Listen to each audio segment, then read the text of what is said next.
नमस्कार, मैं Manu Pawar the federal देश में आपका स्वागत है। क्या विडंबना है कि देश में जिस लोकपाल नाम की संस्था का गठन ही भारत में सार्वजनिक जीवन में पारदर्शिता, जवाबदेही और भ्रष्टाचार मुक्त प्रशासन सुनिश्चित करने के लिए किया गया था, साफ सुथरी प्रशासनिक व्यवस्था और नागरिकों की जो आकांक्षाएं हैं उनको पूरा करना, जिसका घोषित उद्देश्य है, वही लोकपाल संस्था शाह खर्ची के गंभीर आरोपों में घिर गई है।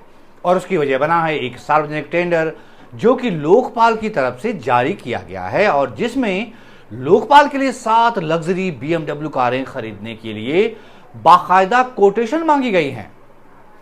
मतलब ये कि लोकपाल के चेयरपर्सन समेत 7 सदस्यों के लिए 7 BMW कारें आएंगी।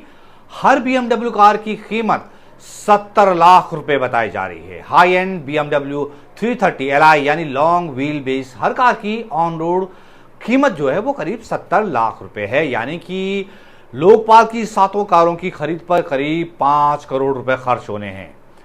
इसी वजह से बड़ी कंट्रोवर्सी पैदा हो गई है। लोकपाल की तरफ से जो 16 अक्टूबर को टेंडर पब्लिश करवाया गया था, लेकिन इसने देश की भ्रष्टाचार विरोधी संस्था द्वारा लग्जरी कारें खरीदने के फैसले पर लोगों के बीच बहुत नाराजगी और बहुत आलोचना की जो है एक लहर से पैदा कर दी है। कई नामी गिरामी लोगों ने भ्रष्टाचार विरोधी इस संस्था यानी लोकपाल पर बहुत गंभीर सवाल उठाए हैं। एक्टिविस्ट और मशहूर वकील प्रशांत भूषण ने सोशल मीडिया पर लिखा, मोदी सरकार ने लोकपाल संस्था को पूरी तरह से नष्ट कर दिया है।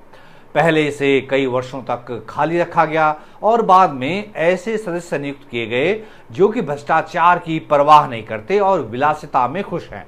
अब वे अपने लिए 70 लाख की BMW कारें खरीद रहे हैं। कांग्रेस की प्रवक्ता शमा मोहम्मद ने भी लोकपाल पर निशाना साधा। उन्होंने सोशल मीडिया एक्स पर लिखा, लोकपाल अपने लिए 5 करोड़ की 7 लग्जरी BMW कारें खरीदना चाहता है। यही वो संस्था है जिसे तथाकथित इंडिया अगेंस्ट करप्शन आंदोलन के बाद भ्रष्टाचार से लड़ने के लिए बनाया गया था। वो आंदोलन जिसे RSS का समर्थन हासिल था और जिसका असली मकसद केवल कांग्रेस सरकार को गिराना था। BMW पर मौजूद वेबसाइट के मुताबिक BMW की नई 3 series long wheel base model car इस साल की शुरुआत में देश में लॉन्च की गई थी। ये अपने सेगमेंट की सबसे बड़ी कार है जिसमें दूसरी सीट रो में सबसे ज्यादा जगह है। इन कारों की डिलीवरी लोकपाल के दिल्ली के वसंत कुंज इंस्टीट्यूशनल एरिया में स्थित ऑफिस में की जानी है।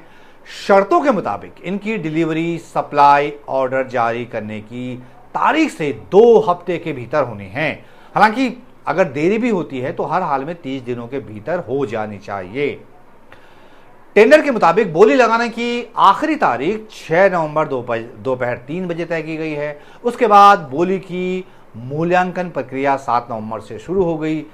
इस टेंडर में एक शर्त यह भी है कि लोकपाल के ड्राइवरों और संबंधित स्टाफ के लिए BMW कारों को चलाने के लिए ट्रेनिंग भी देनी होगी, जिसका खर्चा पूरी तरह से विक्रेता को ही वहन करना होगा। लोकपाल की इस मांग ने सोशल मीडिया पर भारी आक्रोश पैदा कर दिया है। आपको जानकारी होगी ही कि 2011 में अन्ना आंदोलन की एक प्रमुख मांग लोकपाल का गठन था, जिसके बाद दिसंबर 2013 में संसद में लोकायुक्त विधेयक 2011 पास किया गया। जनवरी 2014 में इसे राष्ट्रपति से मंजूरी मिली। 16 जनवरी को इसे लागू कर दिया गया। जस्टिस अजय मानिकराव खानविलकर लोकपाल चेयरपर्सन हैं, वहीं जस्टिस L नारायण स्वामी, जस्टिस संजय यादव, जस्टिस ऋतुराज अवस्थी, पंकज कुमार, सुशील चंद्रा और अजय तिर्के बाकी सदस्य हैं। अब लोकपाल उन्हीं सवालों में घिर गया है जिन उद्देश्यों के लिए इसका गठन किया गया था। सवाल यह है कि क्या लोकपाल को भी लोक मर्यादाओं का ख्याल करना चाहिए कि नहीं।